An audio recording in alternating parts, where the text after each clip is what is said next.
We are, however, on the cusp of now of a third industrial revolution. It could get us through the door, maybe, I don't know, to address the enormity of climate change. I don't know if we'll get there in time. We had a very powerful communication revolution in the last 15 years. The personal computer and the internet, satellite, wireless, and Wi-Fi connectivity. What is so interesting about this second generation communication revolution is it's quite different than the first. When I grew up on the first, centralized communications, top down. The second revolution is what we call distributed, and this is the key word. If people hear nothing else about what I'm saying, distributed, distributed, distributed. Now, 2 billion young people can send their own video, audio, and text to each other at the speed of light, open source, peer-to-peer. It's completely distributed. Think file sharing, YouTube, Wikipedia, revolution. Facebook. It's a revolution, the blogosphere. This ICT revolution, communication information revolution, is just now, in the last year, beginning to converge with a new energy regime, distributed energy. When distributed communication converges and begins to manage distributed energy, we have a powerful third industrial revolution that could jumpstart the global economy, take us to post-carbon era, create a sustainable quality of life if we get there in time. All right? So what are distributed energies? We have to distinguish them from elite energies, which I grew up on. Elite energies are coal, oil, gas, and uranium because they're not found in the backyard. They're only found in certain places in the world. So right away they require huge military investments to secure them because everyone wants them, huge geopolitical investments to manage them, everyone wants them, and massive capital to organize them. Coal, oil, gas, and uranium are the most centralized elite energies for a complex civilization ever created. They're on life support. What are distributed energies? After this interview, go outside in your home and you'll have all the energy you need in the backyard. The sun shines all over the world every day. The wind blows across the planet every day. We have a hot earth underneath us. It's the core of the earth is red hot for geothermal heat everywhere. We have garbage that can be recycled energy. We have rural agricultural and forestry waste into energy. Wherever you have your water, you can have hydroelectricity. The ocean tides are coming in every day, energy. So we have what we call distributed energies, renewables. They're found in every square inch of the water and land mass of this planet. So we have to think distributed. And the way to do that is pillar 2. And that is everyone listening to this should imagine that their building they're in right now becomes a power plant. I'm talking about every home, office, factory, technology park, every single building in this world in 30 years is converted to a partial power plant so that you can put a solar roof and suck the sun's energy into your house, into electricity. You can have vertical wind coming up the wall of your building, put it into electricity. The heat under the ground with a heat pump, geothermal, turn it into electricity. The small water supplies near you, turn it into electricity with hydro. The rural agricultural waste, turn it into electricity and your house collects it. If your home or your building, your office is on the coast, ocean tides. So the buildings, interesting enough, are the problem, they're also the solution. A third of the energy used in the world is buildings, and they commit a third of the CO2. They're the #1 cause of climate change. By the way, while we're on this, the #3 cause of climate change is worldwide transport. Does anyone know what the #2 cause of climate change is? We never talk about it. The #2 cause is meat production, especially beef. Beef production and consumption is now, our scientists tell us, the #2 cause of climate change because we have 1.3 billion cows out there. The methane release is enormous, and the nitrous oxide from the fertilizers and the CO2 from the processing. What's interesting to me is not one world leader in 192 countries has made one sentence statement on the #2 cause of climate change. Al Gore, who I deeply respect, has never made a statement that I know of on the #2 cause of climate change. How serious are we? So the way to jumpstart the global economy is construction, construction, construction. That's when you create millions of jobs. So we're going to have to convert the existing real estate stock all over the world and create new stock that's turned into power plants. Think mainframe computer, then you had your own desktop. Think centralized energies, now you produce your own. That's pillar 2. Then pillar 3. Pillar 3 is we we had to raise the question in Brussels, how do we store renewable energy? So unfortunately, the sun isn't always shining. The wind isn't always blowing, and sometimes your water tables are down because of climate drought. You have less hydroelectricity. They're intermittent energies. So we have to think, how do you store these energies so that you have a safe, secure asset?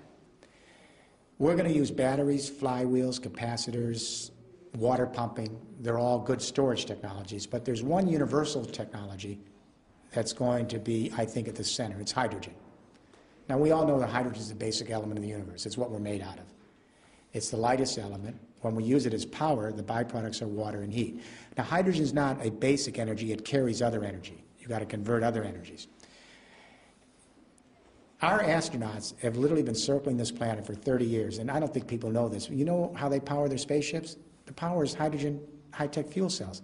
Time to bring it back to the Netherlands and Europe. Here's how it works. Say you, in your factory, your office, your home, you're producing 20% of your electricity with a solar roof. At any one time, if you have a little electricity you're not using, electrolyze water. Remember high school chemistry? The anode, the cathode, stick it in the water. The electricity allows the hydrogen to come out. You store it in a tank. When the sun's not hitting your roof, convert it back to electricity. Now, people say, isn't that an energy loss? Of course. It's the second law of thermodynamics. Anytime you ever convert energy, you lose. That's what the second law of thermodynamics is about. If people understood how much energy they'd lose when we convert coal, oil, gas, and uranium, it's through the roof. All right? So we need hydrogen storage, and the European Union is committed an €8 billion public-private joint technology initiative this last year to put hydrogen storage across buildings and power and transmission lines. So, Pillar 1, renewable energies. The EU is committed to a third of the electricity, 20% of the energy. Pillar 2, we convert all of our buildings to power plants. Pillar 3, we store it with hydrogen. And then Pillar 4, this is where that communication revolution converges with the distributed energy revolution. We use the exact same technology that created the Internet. It's identical. We take the power grid of the Netherlands and the EU, and in 25 years, we convert that transmission lines into an intergrid, an intelligent utility network that exactly operates like the Internet. Technology is already here. So that, let's say, millions and millions of buildings across Europe are producing just a little bit of their own electricity. If they don't need some of it during peak or off hours, they can store it with hydrogen, like we store digital and media, convert it back to electricity, share it across Europe. Share it across Europe. This is distributed capitalism. What this does is it answers a question we couldn't answer for 30 years, and this is really critical. For 30 years, governments that I advise would say, Mr. Rifkin, we like windmills and solar roofs and all of the things you're talking about, but how the heck are you going to run a global economy on windmills, solar roofs, garbage, ocean tides, waste? They're soft energy.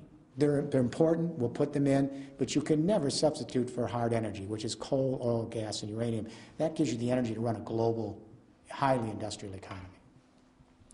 For 30 years, we couldn't answer that question. We had an intuition we were on the right track because those old energies are elite, they're finite, they create pollution, and they're running out. The new energies are everywhere.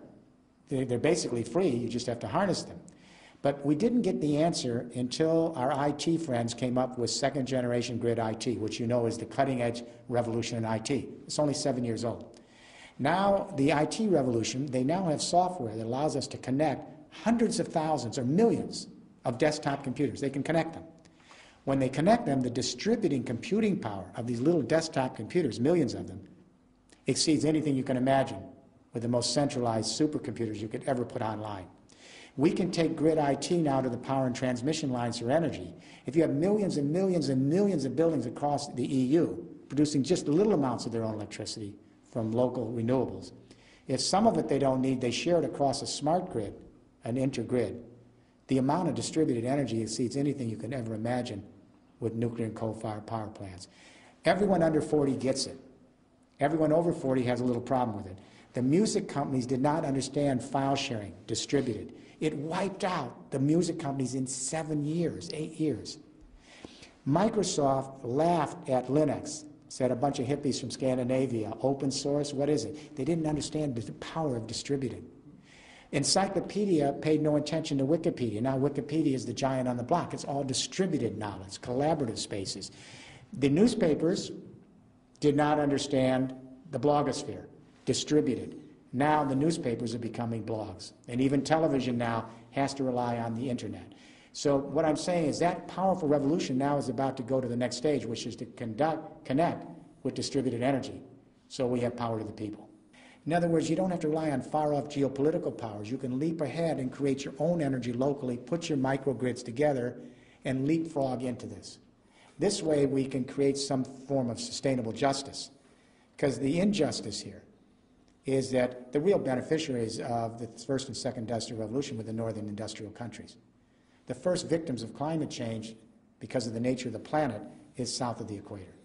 So everyone's going to Copenhagen saying, what about the developing countries? Well, you have to have an economic game plan that works, that creates new opportunity, and is practical and can be put in place.